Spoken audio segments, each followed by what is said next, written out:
مومن عابد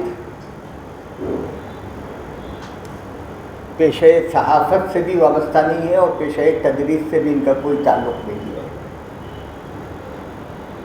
لیکن ان کا ادبی ذوق بہت ستھرا ہوتا ہے۔ اس کا اندازہ اس سے ہوتا ہے کہ سال ڈیڑھ سال کے وقفے سے کسی بڑے اہم ادبی موضوع پر کسی اچھے اجتماع کا انعقاد کرنا ان کی روایت رہی،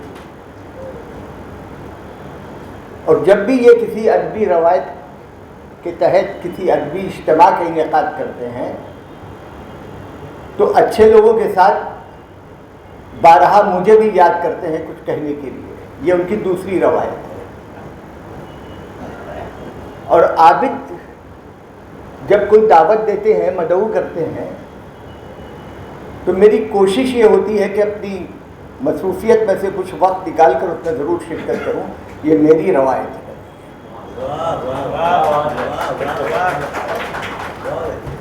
اور جب میں یہاں بھیونڈی آتا ہوں، چاہے عابد کی دعوت پر آؤں، چاہے مخلص صاحب کی دعوت پر آؤں، چاہے جلیل بھائی کی دعوت پر آؤں یا اختر بھائی کی دعوت پر آؤں، تو کچھ لوگ بے چین ہو کر ٹیلی فون پر انگلیاں پھرانے لگتے ہیں، لوگوں کو منع کرنے لگتے ہیں کہ اس میں مت جائیے، یہ ان کی روایت ہے۔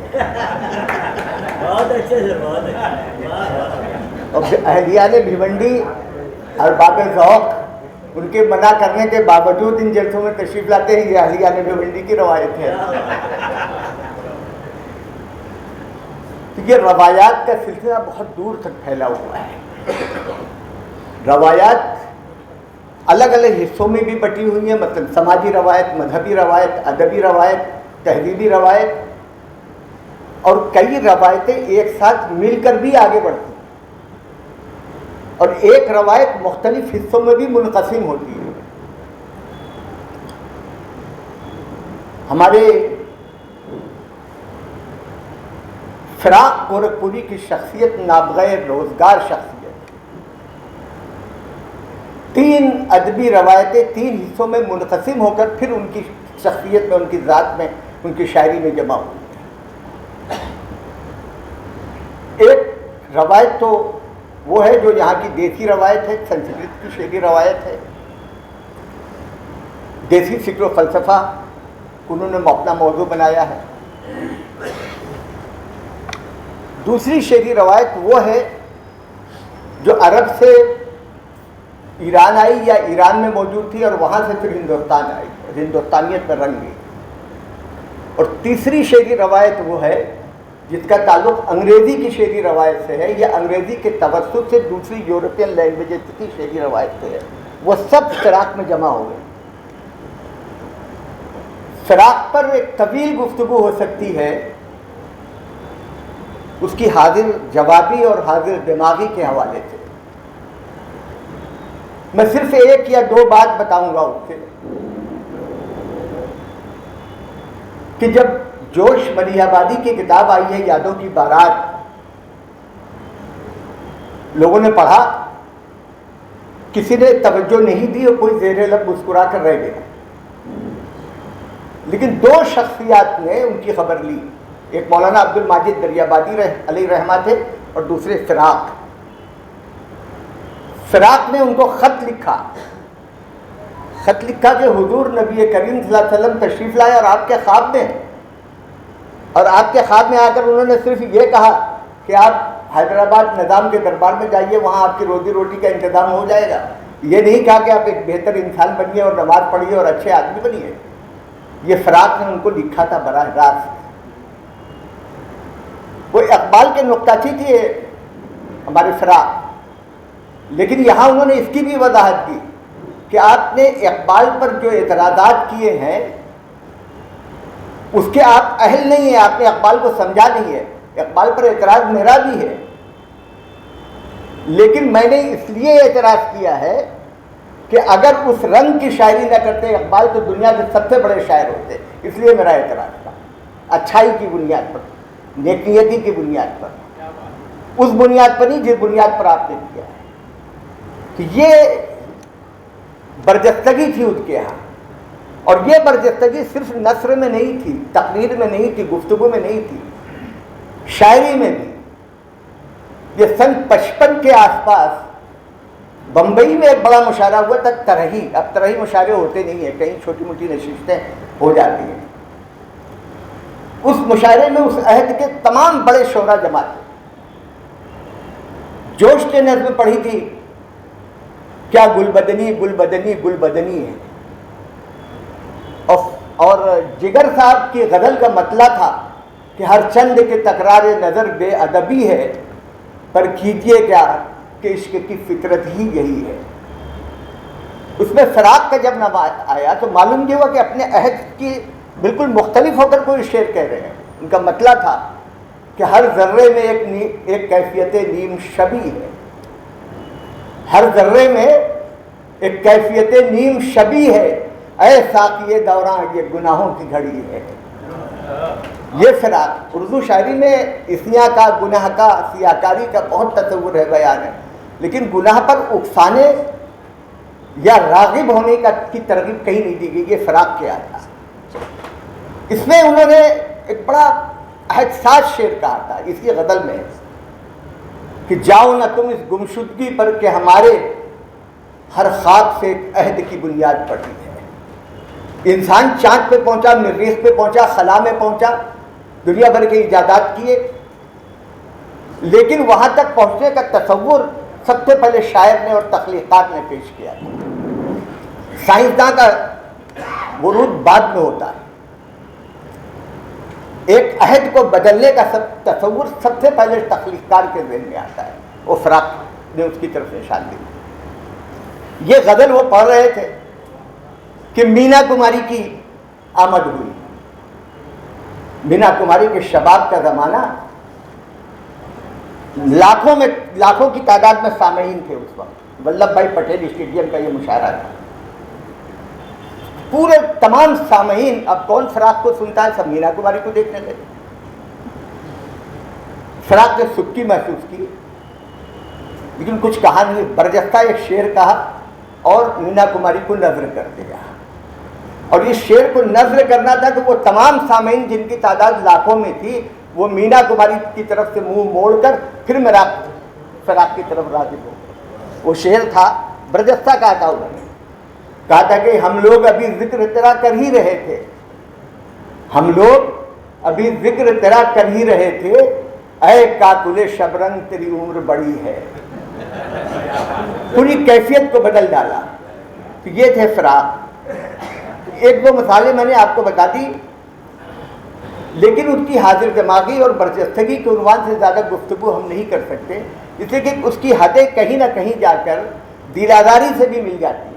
ایسے بہت سے واقعات, قصہ گوئی اور لطائف کے حوالے سے بھی ان پر گفتگو کی جا سکتی ہے اور گھنٹوں کی جا سکتی ہے, مگر اس پہ بھی میں نے ایک گفتگو کروں گا کہ اس کی سرحدیں کہیں نہ کہیں جا کے پھوڑ پن سے مل جاتی ہیں.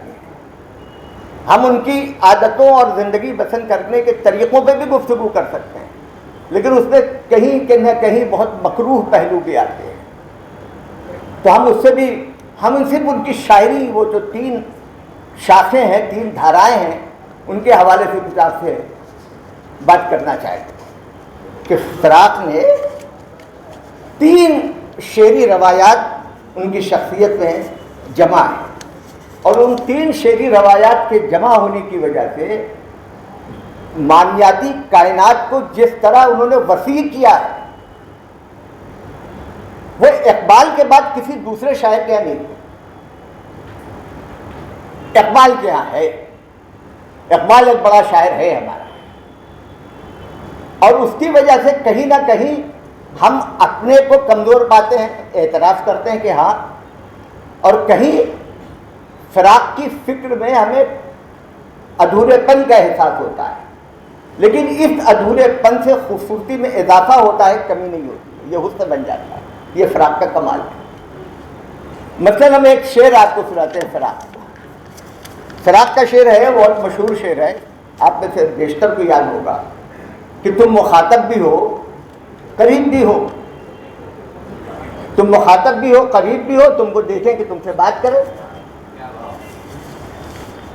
شعر تو بہت خوبصورت ہے, لیکن آپ دل پہ ہاتھ رکھ کر سوچئے کہ محبوب کیا اسی لیے ہوتا ہے کہ صرف اس کو دیکھتے رہے یا اس سے بات کرتے رہیں؟ اس کو کوئی اور مصرف نہیں ہوتا. یہاں آپ کو تعین کرنا پڑے گا کہ محبوب سے مراد کیا ہے. محبوب مقصد زندگی بھی ہو سکتا ہے, مقصود اپنی زندگی گزارنے کا طریقہ بھی ہو سکتا ہے. محبوب ایک گوشت پوشت کا انسان بھی ہو سکتا ہے. اگر اس معنی میں محبوب کو لیتے ہیں جس میں وہ گوشت پوشت کا ایک انسان ہے, ایک جسم ہے, ایک وجود ہے, اس کے بارے میں بہت سے اشعار ہیں, بہت سی روایات ہیں ہمارے یہاں کہ اگر وہ نہ ملے تو آدمی پاگل ہو جاتا ہے, اپنی جان کو گنوا دیتا ہے. اور اس پر بڑا فخر کیا ہمارے شاعروں نے. مثلا میر تقی میر کا شعر ہے کہ لذت سے نہیں خالی جانوں کا کھپا جانا. دیکھیے اردو شاعری کے جو بہترین شعر ہیں جن کا انتخاب کریں ان میں ایک یہ شعر ہے, کہتے ہیں کہ لذت سے نہیں خالی جانوں کا کھپا جانا, کب خضر و مسیحا نے جینے کا مزہ جانا. یہ وہ شاعری ہے, یہ وہ عشق ہے, یہ وہ محبت ہے, یہ وہ تعلق ہے, تعلق خاطر ہے جس کی طرف انہیں نہیں کیا کہ اگر پورا نہ ہو تو آدمی جان سے جاتا ہے, اور اگر پورا ہو جائے جس سے ہم محبت کرتے ہیں وہ ہمارے نکاح میں آ جائے تو کیا ہوگا. تو اکبر نے اس کی طرف اشارہ کیا ہے کہ عاشقی قید شریعت میں جو آ جاتی ہے جلوہ کثرت اولاد دکھا جاتی ہے, پوری کرکٹ ٹیم تیار ہو جاتی ہے. پھر اس کا ایک سرا یا ایک پہلو کی نشاندہی غالب نے کی ہے. عشق میں اور ہوس میں فرق ہے. جو عشق اور ہوس میں فرق نہیں کرتے وہ عشق کی توہین کا ارتکاب کرتے ہیں. تو غالب نے کہا کہ ہر بلحوث نے حسن پرستی شعار کی, اب آبروئے شیوہ اہل نظر گئی. اب تو عشق کا مرتبہ یہ ہے کہ ہمارے گھر کے سامنے لو لین, ہم نے یار اس کا نام لو لین کیوں پڑا ہے؟ معلوم ہوا کہ یہ پہلے یہاں پہ بڑے بڑے درخت تھے, درخت کے نیچے لوگ کسی نہ کسی کو لیے ہوئے بیٹھے رہتے تھے, اس لیے لو لین اس کو کہا جانے لگا. یہ آج بھی اسی نا خلافت ہاؤس جس گلی میں ہمارے گھر کے ٹھیک سامنے. پھر سالک نام کے بہت سے شاعر پیدا ہوئے. اردو شاعری میں کئی ایسے شاعر ہیں جن کا تخلص سالک ہے. اب یہ کس سالک کا شعر ہے یہ مجھے یاد نہیں ہے, لیکن بہت مشہور شعر ہے. کہتے ہیں کہ لٹا کے یار کو پہلو میں رات بھر سالک, لٹا کے یار کو پہلو میں رات بھر سالک, جو لوگ کچھ نہیں کرتے کمال کرتے ہیں. یہ جو ہمارا فراق ہے یہ کمال کرنے والے لوگوں میں نہیں تھا. اس کے ہاں نیکی کا, بدی کا, جائز کا, ناجائز کا ایسی کوئی حد تھی ہی نہیں. تو بڑے صاف لفظ میں کہتا ہے کہ یہ وہ پردہ ہے جو دوشیدگی کو اور چمکا دے, سیاہ کاری سے حسن آلودہ اسیاں نہیں ہوتا. ایک نیا تصور دیا ہے پوری اردو شاعری کو, ہم اس سے اتفاق نہیں کرتے. یہ مذہبی اجتماع نہیں ہے. مذہبی اجتماع میں یا مذہب میں اور ادب میں فرق یہ ہے کہ مذہب کے حوالے سے ہم وہ بات کرتے ہیں کہ بھئی یہ ہونا چاہیے, یہ صحیح ہے, یہ غلط ہے, یہ جائز ہے, یہ ناجائز ہے. ادب میں یہ ہو رہا ہے, جائز ہے یا ناجائز ہے اس کی بات بحث میں ہے, لیکن جو ہو رہا ہے اس پر ہم بات کر رہے ہیں, زندگی کا حصہ ہے. تو فراق نے کہا, اور پھر جو کچھ شعر میں کہا نثر میں بھی کہا. بباغ دوحل کہتا ہے کہ شاہمانی کے علاوہ عشق کچھ ہوتا ہی نہیں, اور جسے پاک عشق کہا جاتا ہے وہ جذبہ شہوانی کا ایک ایسا شدید تموج ہوتا ہے کہ آدمی سن سا ہو کر رہ جاتا ہے اور کچھ کر ہی نہیں سکتا. وہ مانتا ہی نہیں کہ پاک عشق بھی کچھ ہوتا ہے. پوری اس جنسیات پر اس نے جو کچھ کہا ہے اس پر گھنٹوں گفتگو ہو سکتی ہے, لیکن وہ یہ موقع نہیں ہے. یہاں میں نے میری بچیاں بیٹھی ہوئی ہیں, میں اس سے گفتگو نہیں کروں گا. تو یہ ایک خاص فکر تھی اس کی فراق کی. لیکن فکر آگے جا کر کچھ اور شعر کہے جس میں فکر کے کچھ اپنی نفی کی ہے کہ نہیں. کہتا ہے کہ عشق جو ہے صرف وہاں تک جسمانی لذت تک نہیں ہے. کہتے ہیں کہ کوئی سمجھے تو ایک بات کہوں, کوئی سمجھے تو ایک بات کہوں, عشق توفیق ہے گناہ نہیں. یہ فراق ہے, عشق کے مرتبے کو کہاں تک پہنچا دیا. پھر اس کی کتنی شکلیں ہیں. کہتا ہے کہ عشق پھر عشق ہے جس روپ میں جس بھیس میں ہو، عشرت وصل بنے یا غم ہجراں ہو جائے. میں نے پہلے شروع میں عرض کیا کہ اس کی دونوں شکلیں ہیں کہ محبوب آپ کو مل جائے یا نہ ملے. یہ دونوں عشق کی دو حدیں ہیں. کہتا ہے کہ وہ بھی عشق ہے اور یہ بھی عشق ہے. اس کی ایک صورت یہ ہے. اور پھر پاک بازانہ محبت میں جو پاکی ہے، پاک بازانہ محبت میں جو بے باکی ہے، حسن اگر اس کو سمجھ لے تو پشیماں ہو جائے. عقدۂ عشق عجب عقدۂ محمل ہے فراق، کبھی لاحل کبھی مشکل کبھی آساں ہو جائے. عشق کو اتنے طریقے سے بیان کیا اس نے، اور پھر اس کو جنرلائز کیا ہے، عامات معنی کی ہے کہ عشق کا جذبہ، محبت کا جذبہ ہر ذی روح کے اندر ہے، صرف انسان کے اندر نہیں. انسان کے اندر زیادہ ہے. اگر یہ جذبہ نہ ہوتا تو بھیڑیا انسان کے بچوں کی پرورش نہ کرتا، سانپ انسان کے بچوں کی حفاظت نہ کرتا. ایسے واقعات ہوتے رہتے ہیں، پتہ چلتا ہے ایک جذبہ ہے کیا. سمندر کی مچھلیوں میں ایسی مچھلی کا تذکرہ ملتا ہے جو ڈوبتے ہوئے انسانوں کو بچاتی ہے. سائنس سے پروفڈ ہے. یہ اس جذبے کی طرف کرتا ہے کہ ہم لوگ بھی مرید اسی سلسلے میں ہیں. اور پھر ہے حسن صدا بہار اے دل تو عشق صدا سہاگ بھی ہے. فراق مذہب کے بارے میں زیادہ بات نہیں کرتے. انہوں نے بہت صاف طور پر لکھا ہے کہ جس گھر میں میں پیدا ہوا، شروع سے لے کے آخر تک اور صبح سے لے کے شام تک وہاں رام چرتر مانس کا درس دیا جاتا تھا، پڑھی جاتی تھی، سنا جاتا تھا. میں بھی سنتا تھا، لیکن میں رام بھکت نہیں بن سکا، میں تلسی بھکت بن گیا.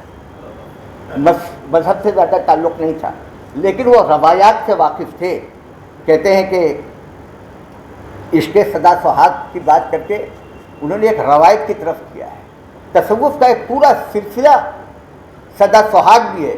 موسیٰ سہاگ کا مزار یہاں اور احمد آباد میں ہے، اور وہاں چوڑیاں چڑھائی جاتی ہیں. یہ بھی عجیب رقم ہے. لوکل ٹریڈیشن کس شکل میں ظاہر ہوتی ہے اور اپنے مذہبی تقدس کا لبادہ اوڑھنے کی کوشش کرتی ہے. اس کی مثال ہوا ہے.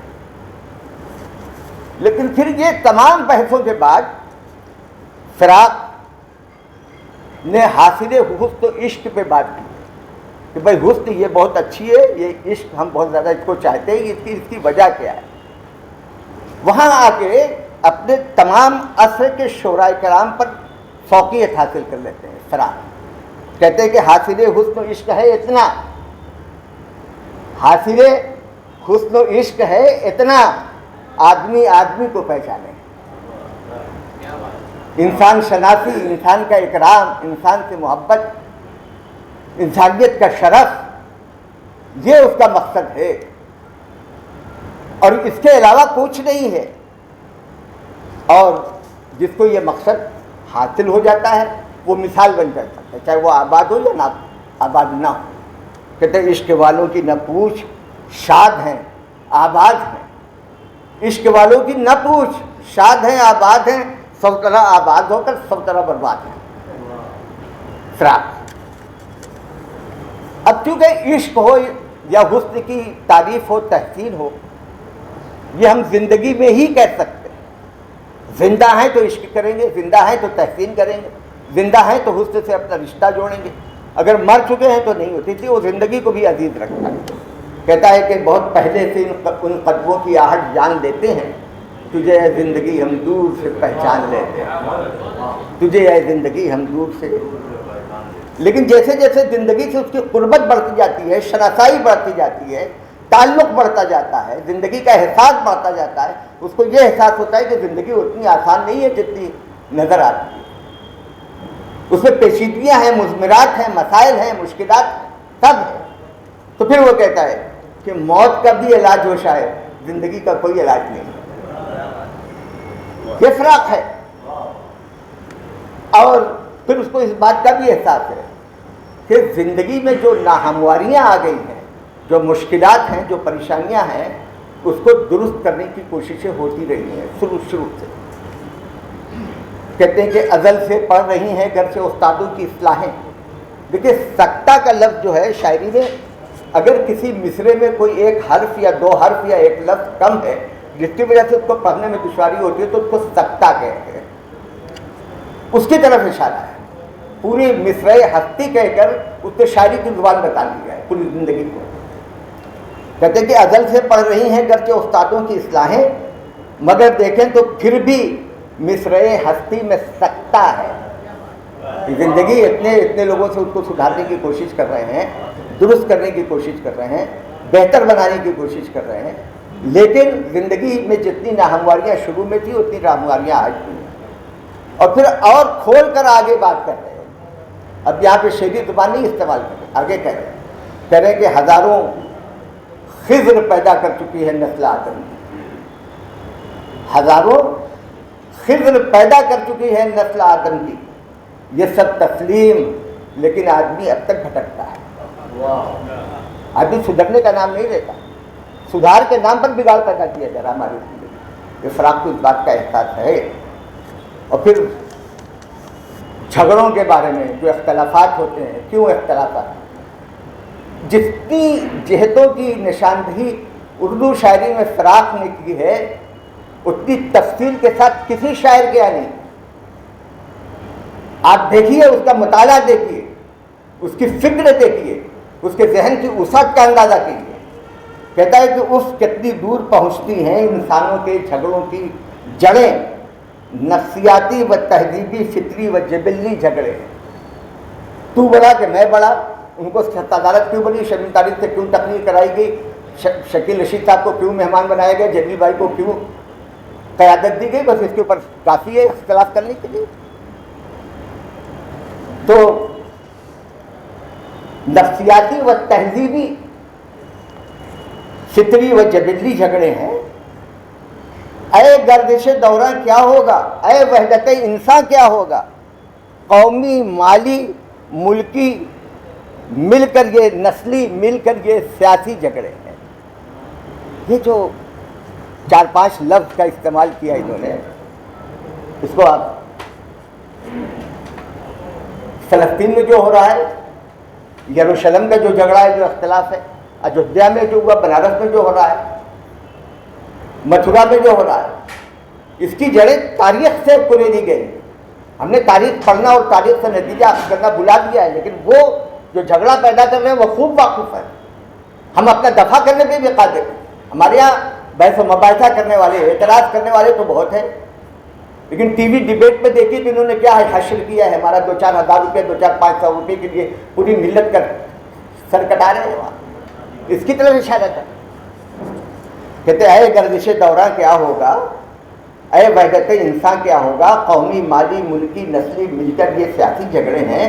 بحرانی دور بھی آتے ہیں رہ رہ کے حیات انسان میں، ایسے میں تہوں سے ابھرتے ہیں جتنے تاریخی جھگڑے ہیں، جتنے تاریخی سب تہ سے جھگ رہے ہیں، ان کی نشاندہی کر رہا ہے۔ اور یہ آپ کو بتانے کی ضرورت ہے کہ ان جھگڑوں اور محبت کے اتنے طریقوں، محبت اور عشق کے فرق، حسن اور عشق کے رشتے، ان سب کو ذہن میں رکھیے تو ایک ادھورے پن کا احساس ہوتا ہے۔ کوئی سوالات پیدا ہوتے ہیں کہ تم مخاطب بھی ہو، قریب بھی ہو، تم کو دیکھیں کہ تم سے بات کریں، لیکن یہ ادھورا پن اس کی خوبصورتی میں اضافہ کرتا ہے، اس کی خوبصورتی میں کمی نہیں کرتا۔ یہ فراق کا کمال ہے۔ دوسرے شعروں میں بھی ہے، کہتے ہیں کہ 1000 بار زمانہ ادھر سے گزرا ہے، فراق کا شعر، 1000 بار زمانہ ادھر سے گزرا ہے، نئی نئی سی ہے کچھ تیری رہ گزر پھر بھی۔ لیکن نئی ہے اس کا مطلب ابھی تخلیق ہوئی ہے، ابھی ترتیب دی گئی ہے، ابھی ہاتھ آئی ہے، ابھی بنی ہے، ابھی پیدا ہوئی ہے وغیرہ۔ لیکن جو نئی ہو وہ نئی معلوم بھی ہو، یہ ضروری نہیں ہے۔ بہت سی نئی چیزیں بھی پرانی معلوم ہو۔ نئی کا مطلب نئی بھی ہو اور نئی معلوم بھی ہوتی ہے۔ اور نئی سی کا مطلب ہے کہ اگرچہ نئی نہ ہو، پرانی ہو، مگر نئی معلوم ہوتی ہو، اس کے مثل ہو۔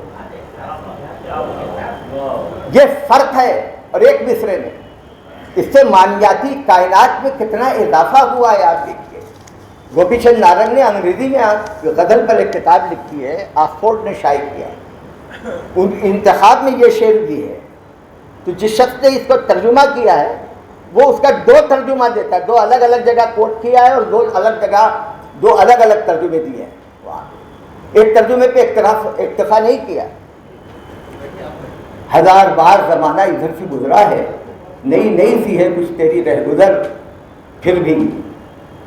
پھر فراق پوری اردو شاعری میں ہمارے یہاں اقبال کے یہاں ہے کہ احساس مروت کو کچل دیتے ہیں آلات، مشینوں کا لفظ آیا ہے وہاں پہ ان کی 1-2 نظموں میں. اور پھر پوری اردو شاعری میں یہ فراق ہیں.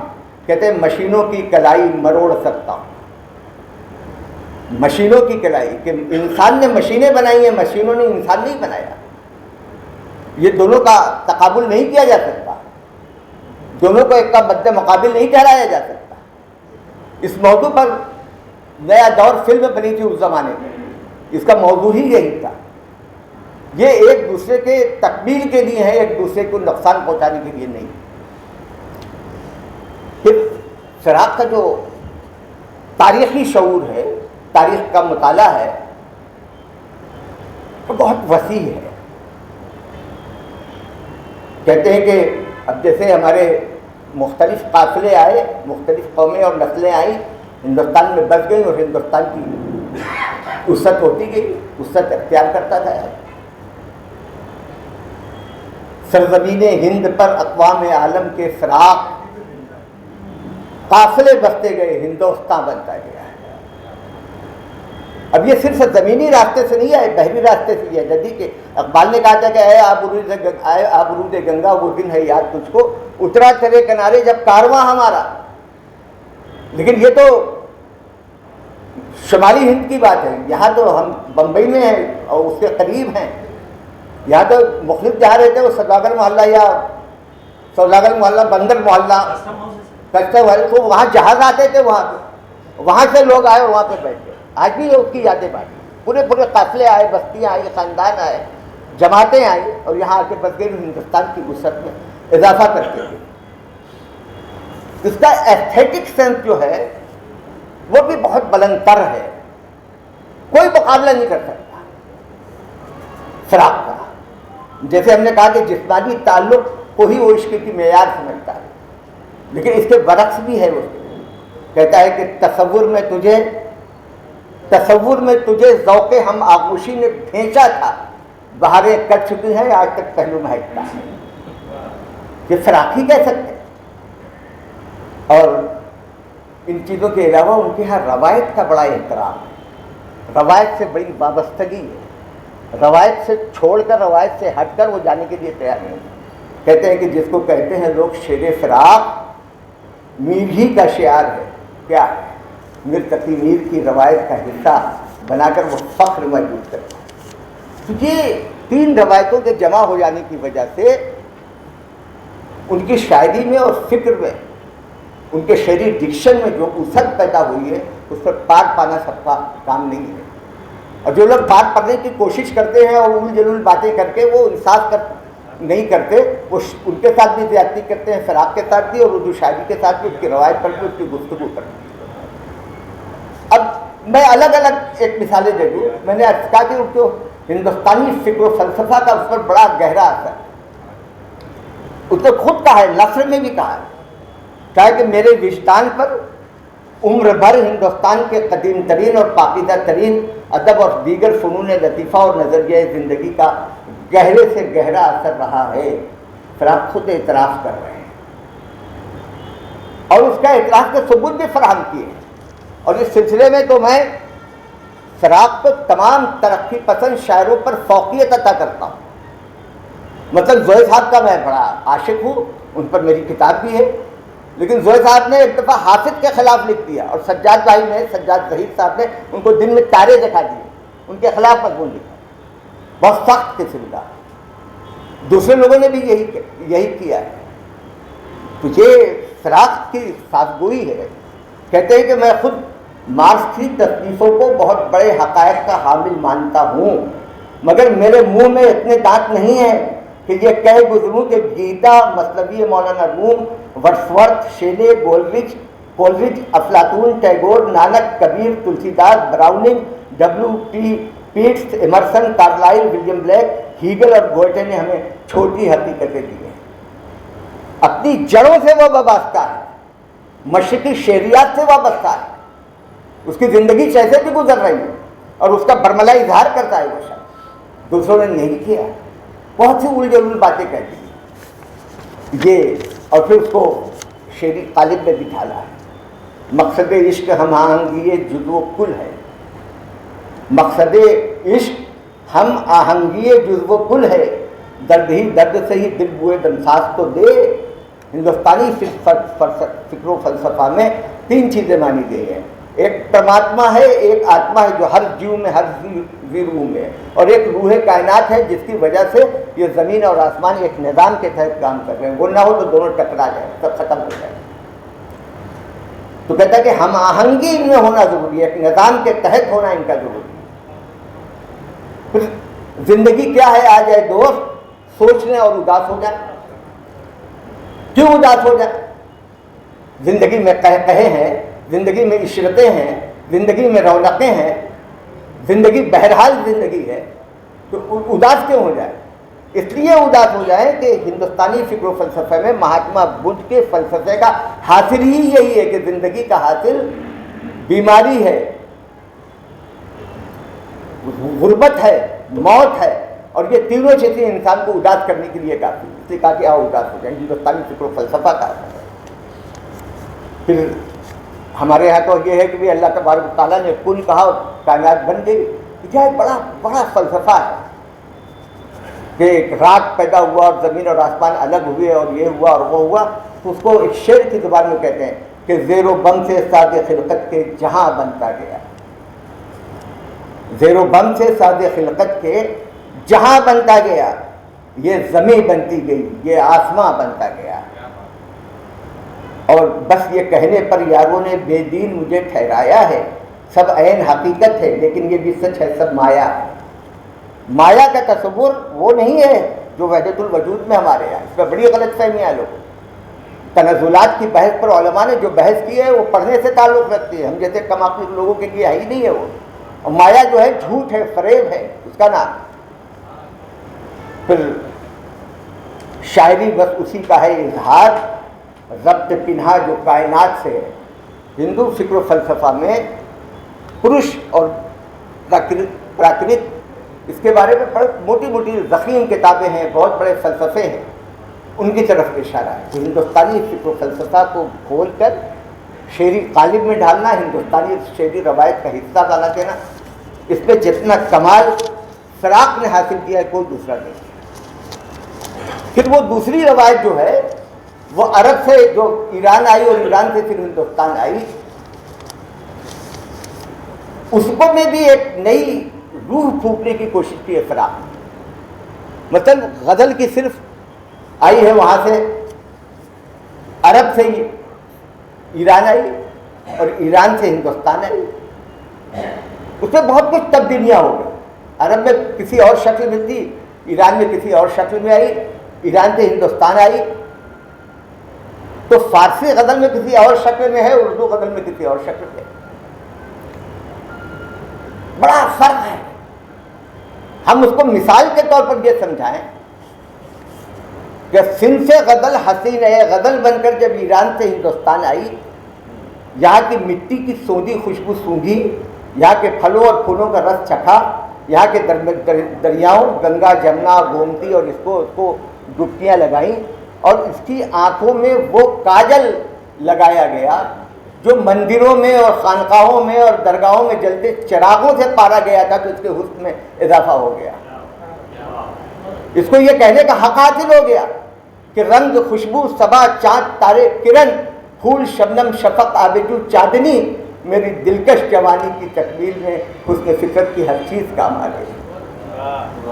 دو مصروں میں اتنی باتیں کر دینا، فطرت کے حسن کو سمیٹ لینا، انسانیت کے حسن کو سمیٹ لینا، اخلاق کو پیش کر دینا، یہ اردو غزل کا ہی کمال ہے، دوسری جگہ نہیں ملتا۔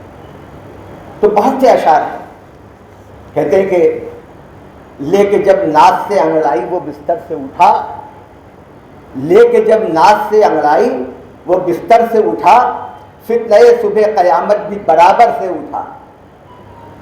زندگی ایک گیت گاتی تھی، موت بھی جھوم جھوم گاتی تھی۔ کرشن تا سقراط کوئی کس کس کا نام گرائے، کیا کیا قیدی دیکھے اے دنیا تیرے زندانوں نے۔